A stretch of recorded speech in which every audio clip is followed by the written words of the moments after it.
This is the gospel according to the IRS, Breaking Points and Church Financial Updates. And now, here's the authority, Dr. Michael Chitwood and Breaking Points. Hi, I'm Michael Chitwood. Welcome to Breaking Points. Today, I've got something very important to share with you. I would like to tell you this, though, at the beginning, is what you continually hear is what you will believe. I have often noticed in a lot of our churches that we go into to do compliance audits, that one of the things that the trustees and the board always says is that, well, we're not going to do it this new way because we've always been used to doing it that way. Well, you better forget about the way that you used to do it because times have changed. How many of you know that? I know that for a fact. I can remember the old days when people would just give somebody an offering right out of the offering bucket. They'd never report it and the church would never declare it. So therefore, times have changed. I want you to grab a pen and pad as we begin Breaking Points today because I've got some real hot breaking news for you today. IRS tax breaking points today. And the reason why that I wanted to begin with this session is because of this. Now listen carefully to this. Is because these penalties are stiff. Penalties can now be transferred to the responsible parties. The other day in our important session in our time together, we talked about penalties of the failure to file information returns. Did you know that there's a penalty if you don't secure the Social Security number of a person that's rendering a service? In fact, any service that's going to be rendered in your church or your organization or even your business, did you know that you have to get a Social Security number filled out on a W-9 form before the service is engaged or rendered? The law is clear and distinct about this. Here's what it says. It says before the service is engaged or before the service is rendered, you must have an ID number from the individual that's going to perform the service. How do you take that? Verbal? No. Don't ever take a verbalized Social Security number from anybody, especially a traveling ministry. The first thing that you would do is you would present to them a W-9 form, and that W-9 form has on there their name, their address, their Social Security number, but guess what else is on there? There's a place on there for them to sign it and a place on there for them to date it.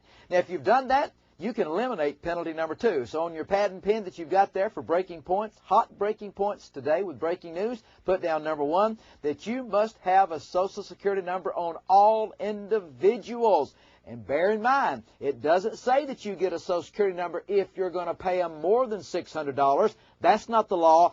The law says before the service is engaged and before you let them render the service, a plumber, a repairman, a painter, a janitor, any of those people, then you must give them a W-9 form, and they must give you their Social Security number and sign that on a W-9 form. If you do that, and if you have done that all the way back, you've just saved yourself $5 penalty per return. Penalty number 2, please make a note. It says this, that you must include the correct amount of information. What are we talking about? There's just one name, there's just one address, and there's just one Social Security number. Although I will tell you this, years ago, our firm called a pastor, and what he was doing, I don't think he was doing it intentionally, I don't guess, but every church he went to as a traveling evangelist, he would give each one of them a different Social Security number. And you can imagine, this has been 20 years ago now, you can imagine that he never paid any tax because everybody had a wrong Social Security number on him. So it's important for you to include the correct information. What do I mean by the correct information? I don't mean name, I don't mean address, I mean the correct dollar amount of information. So we're back to section 61. Do you remember what I gave you a few sessions ago? What the compensation is called, how the compensation is computed, and the form of payment is immaterial. So when you have something that's immaterial, then you need to make sure that you know what you call it may not have anything to do with it. So example, you have an evangelist to come to your church, you lift him a love offering. Remember we've been through that? You deposit all of that love offering in the church's bank account, and then the church writes him a check for that love offering. And then you get back in the room and he says, oh, by the way, you said that you would reimburse me for my Delta airline ticket to get here. So then the church check writer, and we know that you think she's a bookkeeper, but she's nothing but a check writer. You write him another check for $1,000, and she marks it airfare reimbursement. Now you have 2 checks, one for $5,000, one for $1,000. How much do you put into his information return? 1, 5, or 6? You know as well as I do what the information is called are immaterial to that form.